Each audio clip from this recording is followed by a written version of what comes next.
আজকের দিনটা আমার কাছে খুব স্পেশাল। আজকের দিন বলতে আমি যেই দিনের ভিডিও করেছিলাম সেই দিনের কথা বলছি।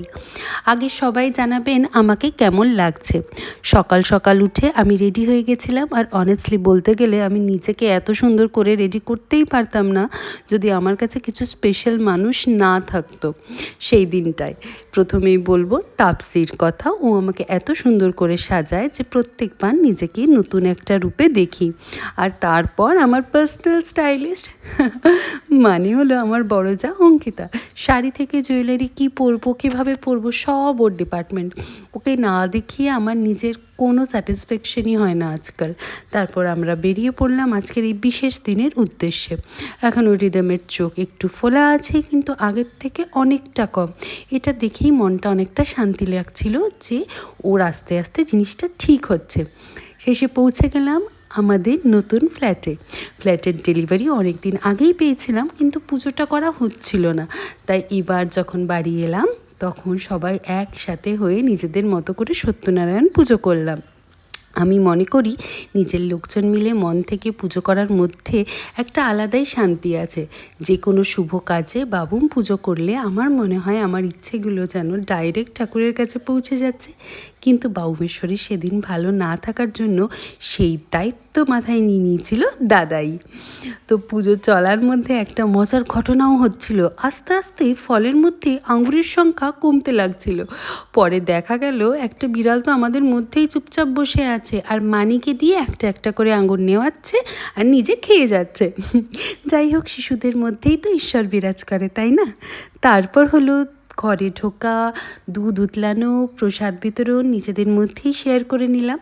যার যা ভালো লাগে সেই রকম মিষ্টি আর ফল দিয়ে ঠাকুরকে ভোগ দেওয়া হয়েছিল, আর পুরো ভক্তি নিয়ে আমরা সেই প্রসাদ খেলাম। তারপর হলো লাঞ্চের পর্ব। আমার মেজো ভাসুরের একটা শো ছিল, তাই সে আগেই তাড়াতাড়ি খেয়ে বেরিয়ে গেছিল।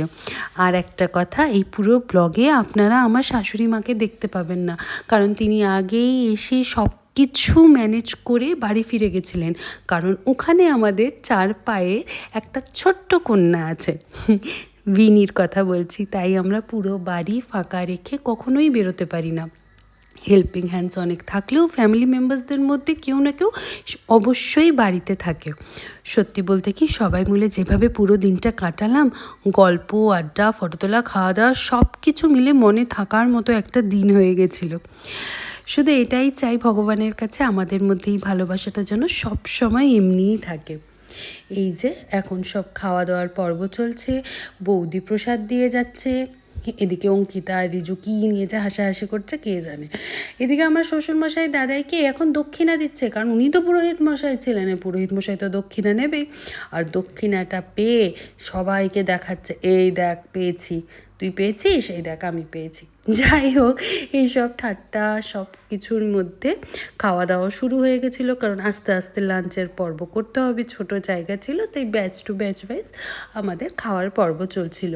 আজকের লাঞ্চে ছিল পোলাও, ছানার ডালনা, পোস্তর বড়া, চাটনি, আলু ভাজা। আমি সব গুছিয়ে না বলতে পারলেও তো এইগুলোই মনে পড়ছে এখন আমার। এছাড়াও আরও অনেক কিছু ছিল যেগুলোর নাম এখন আমার মনে পড়ছে না। তো যাই হোক, এখানে আমরা 3 জা বসে আছি। 3 জা বলতে আমি কিছুদিন আগেই বলেছিলাম আমাদের বাড়িতে খুব শীঘ্রই একটা বিয়ে আসতে চলেছে। তো সেটা হচ্ছে আমার মেজো ভাসুরের বিয়ে। সামনে বসেছিল আমার বড় যা, আর পাশে বসেছিল আমার হবু মেজো যা। হবু কি বলা চলে, ওদের রেজিস্ট্রি হয়ে গেছে, তো মেজো যাই বলে দিলাম। যাই হোক, এখানে সবাই মিলে আমরা খুব আনন্দ করছিলাম। এদিকে কাকিমার কোলে রিদম বসে বসে বসে ফোন দেখে যাচ্ছে, আর আমি এর মধ্যেই ওকে খাইয়ে দিচ্ছিলাম। এখানে দাদাই, সুভাষিসদা, রুমাদি খেতে বসেছিল। এদিকে টোটো আবার সৌম্যদার কোলে, তার পাশে দিদি, তার পাশে মই, ওইদিকে রঞ্জয়। সবাই মিলে আনন্দে এই দিনটা যে কীভাবে পেরিয়ে গেছিলো বুঝতেই পারিনি। তারপর সব খাবার দাবার প্যাকিং করা, যারা রাতে থাকবে এখানে তাদের শোয়ার ব্যবস্থা করা, যারা বলতে রিজু, আমার 2 ভাসুর, এদের মধ্যেই সবাই ছিল, তো তাদের সব ব্যবস্থা করা। তো এইভাবেই আমাদের আজকের পুরো দিনটা কেটেছিল। ভিডিওটা ভালো লাগলে প্লিজ একটা লাইক আর কমেন্ট করে দিও। অন্য দিন দেখা হচ্ছে অন্য ভিডিও নিয়ে। টাটা।